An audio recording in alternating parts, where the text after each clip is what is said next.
Good morning, beautiful people. It's Aisha B here. You are now watching Entertainment on the Weekend Show. Of course, I have here with me special guest in the studio, but let's not forget Roland. How are you doing today, Roland? Good morning. Welcome to the entertainment segment of the week. So today we are taking a new I love that. angle Let's of get the straight into it. entertainment. Yes. With us here in the studio, we have Michael Ikeneme Ike. How are you doing? I'm fine. The name is Chineme. Okay. Okay. Yeah, So, Michael so Chineme. Michael, we don't, Michael, Chineme. Michael is not first. Yeah. No, Michael is first. So That's my Michael first name, Chineme yes. Ike. Chineme Ike. Yes, I'm Fantastic. fine. It's a pleasure to be back.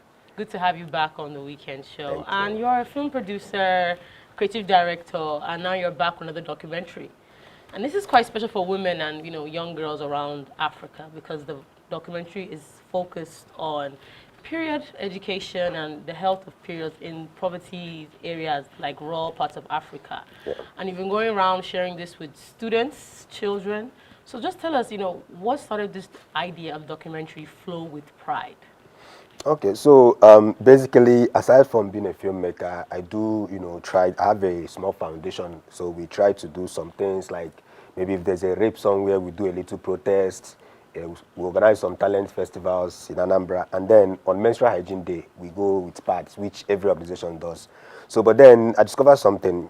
When we go for this pad sharing, even if you go with a truckload of pad, it's never going to be enough. And you discover that at the end of the day, this is not even solving the problem because everybody goes to the city. It's mostly photo ops. They just go share pad and take pictures and post that they have done something.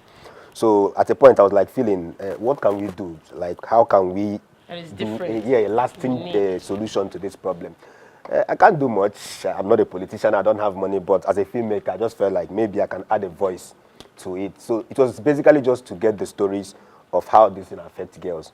But then when we went to villages, communities, it was something else because now we found out that this is actually very serious. It is. We went to a community that is just like 10 minutes away from the capital city of Ebonyi State, and you are in a place where it feels like it's in the olden days where young girls, but not Abakaliki, like just Wow. It's young girls are being, going to school is not a priority. You can just get married or give birth or stuff like that. I think they don't even know. I saw the picture of how they Yes. try to take care of themselves Thank with you. like Pieces of clothing. So it It's- looks so emotional. It was something else. Many of them don't even know what it is. And you're very correct. The documentary was showing, like some of them, you could ask them what is menstruation. They don't know. And All they they're know is that going maybe through blood it. is. And That they're is going that through blood it, is so coming out, and most of their parents they don't even pay attention to this thing. We went to IDP camp in Adamawa State, Damare. I think it was something else. So all of these things, in fact, it kind of made me feel this is actually a very serious issue, and so we put the documentary together.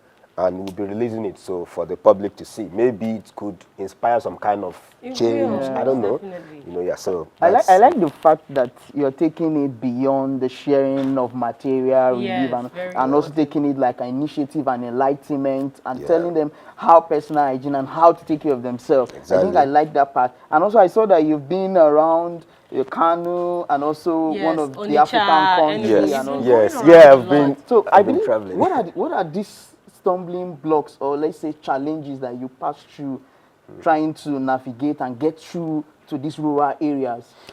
Okay, well, like I said before, the major thing for every young entrepreneur is always fund, because we don't have, and this is a documentary, so it's not even something you can pitch to somebody to invest in. If it's a film, it's a different thing. So people don't really see documentary as a money-making venture.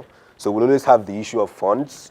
Then we also have the issue of acceptance. When you come to, Especially being a man. Let me tell you something. So one of the places we did this documentary was Makoko Slum. We went to Makoko Slum with about 20 cartons of pads. Wow. When we got there, young boys, like, they gathered around us and they said that we're going to settle them.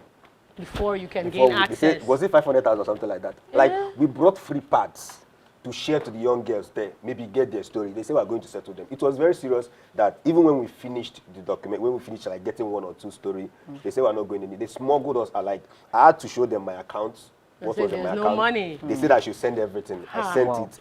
the one I now sent you to now had to smuggle us out. Like the way we left, it was something else. So you can imagine something like that. Many of these people, they don't care. There's this stigma now with going back to rural areas. People believe you're making no. loads of money. You meet international sponsors. Exactly. So now that takes me back to my next question. I've been seeing you've been going around, like Roland just mentioned. Adamawa, you've been to Kano in the north, and I remember you did a documentary called The Gentleman. Yes. I'm so sorry to hear that Mr. Mike, who was who the documentary was all about, Mr. Mike Igieha, was all about him, and he passed away yesterday.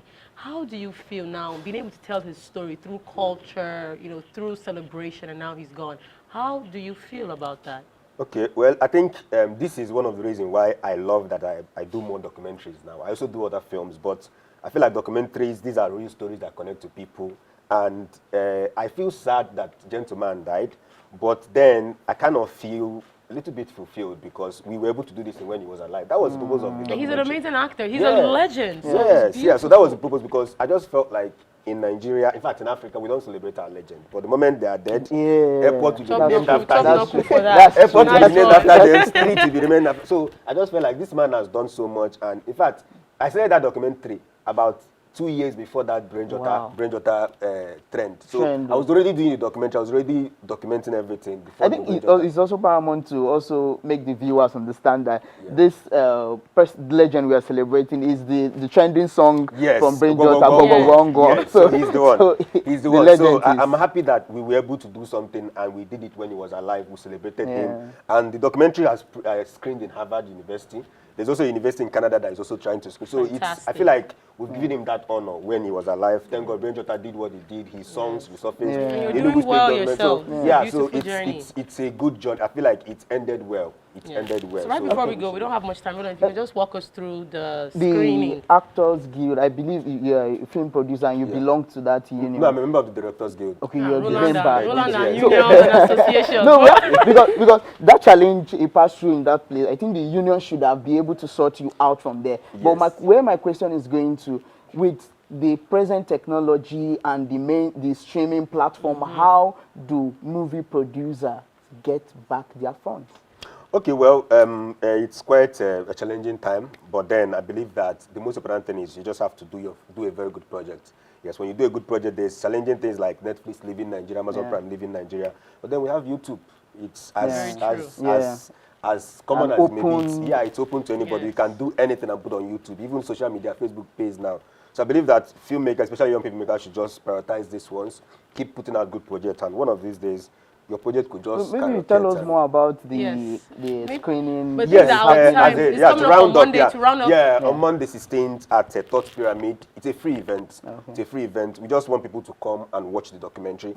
So thank God we've gotten a confirmation from the Ministry of Youth. We've invited a lot of the women affairs, even the wife of the president. So we hope that they come and we'll get to show the documentary. Thank you so much, Mike. Sure. Thank you so much. It's so much pleasure having you here with us this morning. Of course, you'll be back on the weekend show. We are always here for you. Of course, Thank you so much. Thank you. All right, that's all we have on the weekend show today. My name is Aisha V. Wrapping up the show, I will be the one taking us further, making sure that today we all had fun with our viewers. We had a great time today. Roland, you can attest to that. It was a great show. It was a great time having a film producer here talking about what the grassroots, the rural area, the female are passing through their adolescent stages and their enlightenment. My name is Roland Obogben. All right, starting off with the song of the week is no other than My Darling by Chella. Take a look at this. See you all next week. Bye for now.